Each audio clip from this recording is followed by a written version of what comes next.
Bonjour à tous, nous poursuivons aujourd'hui avec la 5e Mishnah du 3e Pérec. La Mishnah nous dit Mishen Nazar vous betakvarot. Quelqu'un qui a dit je suis nazir, il prend sur lui la naziroute. Donc on sait qu'un nazir n'a pas le droit de consommer tout ce qui est à base de raisin, le vin, etc. Il ne peut pas se couper les cheveux, il ne peut pas non plus se rendre impur. Et ce nazir-là, au moment où il décide donc d'être nazir, cet homme, vous betakvarot, se trouve dans un cimetière. Alors comme nous le verrons par la suite, il y a différentes tumot, différentes impuretés. Il y a certaines impuretés où si le nazir est impur, il va donc interrompre sa naziroute, se couper les cheveux, se purifier et recommencer une nouvelle naziroute. Mais il y a d'autres cas où il est impur, donc il ne peut pas poursuivre sa naziroute, mais il ne va pas se couper les cheveux et il va donc d'abord se purifier, ensuite poursuivre sa naziroute.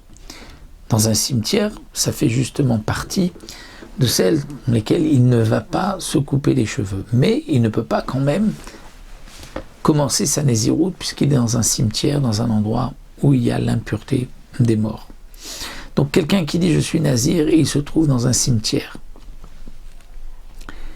Afilu ayasham shloshim, même s'il reste là-bas pendant 30 jours, qui est le temps de la naziroute généralement, enolim lo mina minyan. Ces jours-là ne font pas partie du compte. On ne peut pas dire qu'il a fait 30 jours, bien qu'il n'a pas consommé de vin, bien qu'il ne s'est pas coupé les cheveux, mais comme il est dans un endroit impur, il ne peut pas commencer sa naziroute. Mais malgré tout, enomevi korban touma.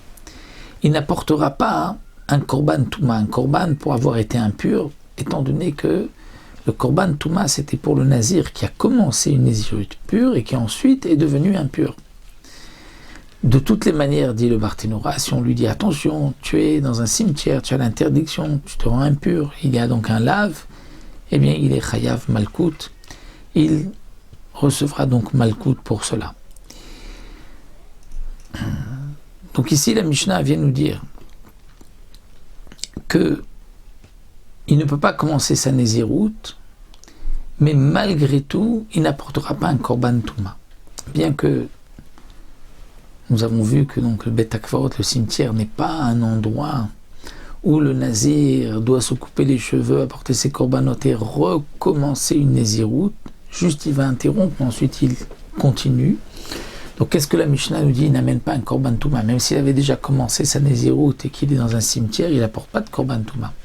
La Mishnah veut nous dire, dans un cas analogue, même s'il avait maintenant touché vraiment un mort, il n'amènerait pas le korban touma. Pourquoi? Parce qu'il n'a pas commencé une naziroute en état de pureté.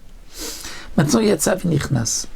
Le nazir, qui a pris sur lui d'être nazir dans le cimetière, il est sorti, il s'est purifié avec des cendres de la vache rousse, et ensuite il rentre encore une fois dans le cimetière. Alors dans ce cas-là, Olim lo minaminyan, les jours qu'il a commencé font partie du compte, Umevi, et donc même les jours où il est impur, Umevi korban touma, il apportera un korban pour son impureté.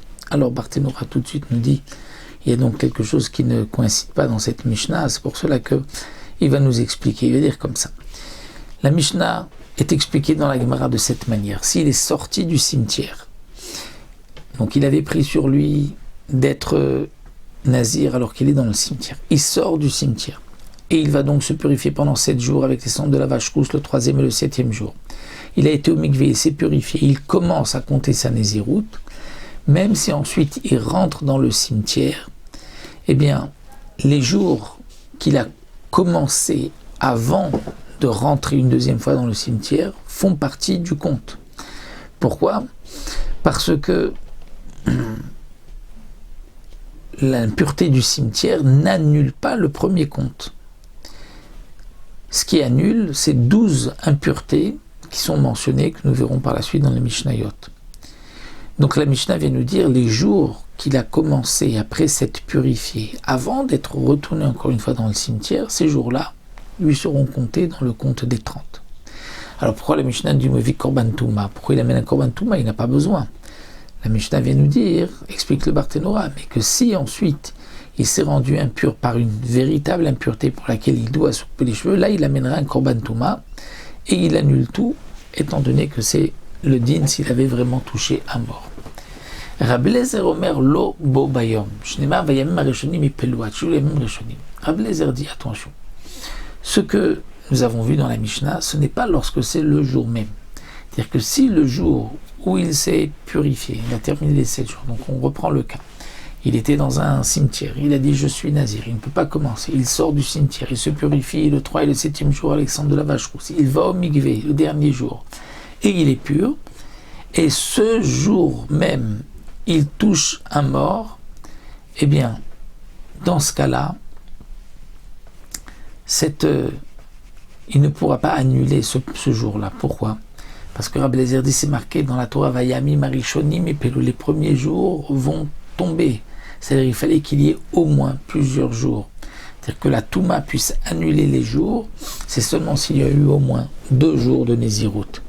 Mais s'il n'y a pas eu 2 jours de Nézirout, donc ça n'annule pas. De même, dit le Barthénora, un simple nazir qui a dit je suis nazir, il commence à Nézirout, et le premier jour déjà il est impur, eh bien l'impureté ne peut pas annuler ce jour-là.